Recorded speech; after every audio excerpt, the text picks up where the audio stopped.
ada satu hadis yang menjelaskan tentang puasa. Saya bacakan dalam kitab Sahih Bukhari halaman 324. Babu wujubi shaumi ramadhana wa qaulillahi ta'ala ya ayyuhalladzina amanu kutiba alaikumusyamu kama kutiba alal ladzina min qablikum la'allakum tattaqun.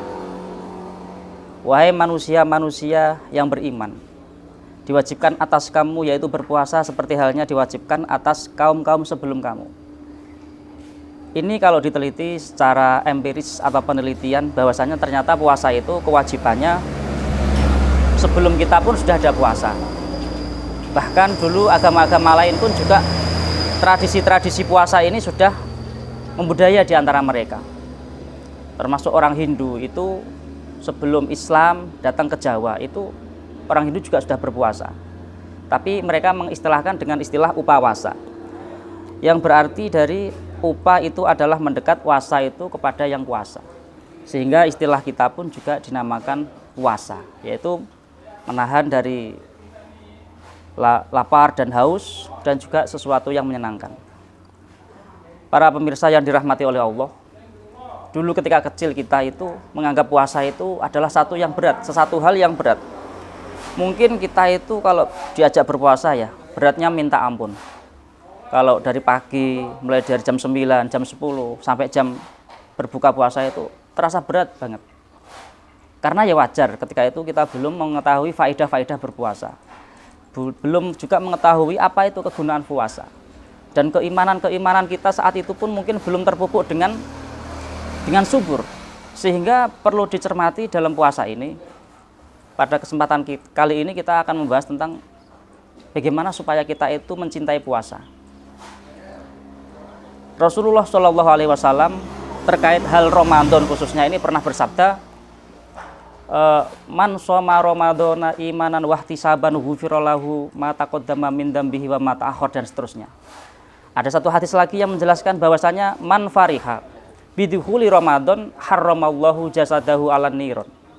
Barang siapa bahagia atau mencintai terhadap masuknya bulan Ramadan, maka Allah akan mengharamkan jasadnya orang tersebut masuk neraka.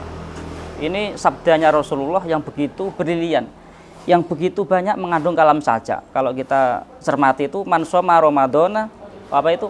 Man fariha bidukhuli Ramadan harramallahu jasadahu 'alan niron. Kawete Ramadan gurine yo niron, itu namanya kalam saja. Jadi ibadah intinya itu suka. Lantas bagaimana cara kita untuk menyukai ibadah puasa ini? Para pemirsa yang dirahmati Allah, untuk menanamkan rasa cinta kita terhadap bulan suci Ramadan, bagaimana caranya? Piye carane awak dhewe iki iso seneng karo poso? Poso iku akeh wong sing gak seneng. Mergo napa? Mboten angsal maem, mboten angsal ngunjuk, mboten angsal yang lain-lain. Ini mungkin bagi keimanan mereka yang belum terpupuk. Rasa ini, puasa ini sangat berat. Bagaimana caranya untuk merasa senang dalam melakukan puasa ini? Mari kita pelajari tentang alam sekitar kita. Semuanya itu berpuasa. Kalau kita melihat pohon-pohon yang ada buahnya itu, sebelum menjadi buah, dia menjadi bunga-bunga yang berpuasa untuk menjadi buah. Bahkan kalau kita lihat ular itu, ada sebagian ular itu yang mungkin setahun itu makannya cuma 2 kali. Ular piton, ular raksasa yang kita mengetahui dalam gunung-gunung itu, ada ular itu yang 1 tahun makannya cuma 2 kali. Tapi Allah apa yang dianugerahkan Allah terhadap binatang-binatang tersebut, binatang-binatang yang jarang makan. Itu ternyata kalau kita lihat ada racun yang berbisa di situ. Ada bisa-bisa yang sangat ganas. Sehingga kalau mungkin manusia itu sering berpuasa, insya Allah nanti doanya mustajab, ucapan-ucapannya selalu direspon baik oleh Allah. Karena apa? Karena dia banyak mencegah tentang atau menahan tentang nafsunya. Kalau kita mungkin lihat ada binatang itu kul, saya pernah melihat itu kul atau seperti bekecot tapi yang nggak ada buntutnya itu, yang budel itu. Itu ketika masa-masa kemarau, dia itu berpuasa 6 bulan kurang lebihnya, enggak makan, enggak minum. ketika hujan turun kemudian dia barulah keluar dan dia mulai makan dan minum setelah itu. Banyaklah puasa-puasa atau kegiatan-kegiatan itu yang kalau berpuasa insya Allah banyak manfaatnya. Di antaranya lagi ada satu dawuh, okay, bahwasanya dulu ada seseorang itu sakit-sakitan terus, kemudian datanglah pada satu ulama, datang kepada ulama dan dia meminta untuk diberi wasiat tentang bagaimana cara mengobati sakitnya tersebut. Sehingga ulama atau kiai tersebut singkat dia menjawab, sumu tasihu, berpuasalah maka kamu akan sehat. Ini adalah satu ungkapan bahwasanya kenapa kok puasa itu membuat kita sehat. Rata-rata orang yang usianya panjang itu adalah orang-orang yang makannya nggak terlalu banyak. Orang yang kuat menahan lapar, ini adalah akan punya satu anugerah, satu keistimewaan. Sumu tasihu. Kalau secara ilmu kedokteran, kalau kita berhenti makan itu maka perut kita akan merasa panas. Karena apa? Karena bagian organ tubuh yang biasanya menggiling nasi itu dia berhenti. Ibarat seleb itu dia berhenti. Maka ketika tidak ada isi di dalam perut ini maka akan terasa panas, dan panas itu akan membakar beberapa penyakit yang ada di dalam tubuh kita. Sehingga kesimpulannya bisa juga disimpulkan orang yang terlalu banyak makan itu maka nanti dia akan banyak penyakit, sebab rata-rata penyakit itu datangnya dari makan. Sehingga termasuk Rasulullah SAW memberi saran terhadap kita, makanlah setelah kamu lapar dan sudahilah sebelum kamu terlalu kenyang. Ada satu keterangan lain yang menjelaskan juga bahwasanya apabila seorang itu memenuhi perutnya terlalu kenyang, maka itu juga akan membuatnya dia itu dibenci oleh Allah. Ini hikmah dalam puasa. Termasuk yang terakhir, puasa ini adalah satu ibadah yang amalnya itu tidak dicatat oleh para malaikat.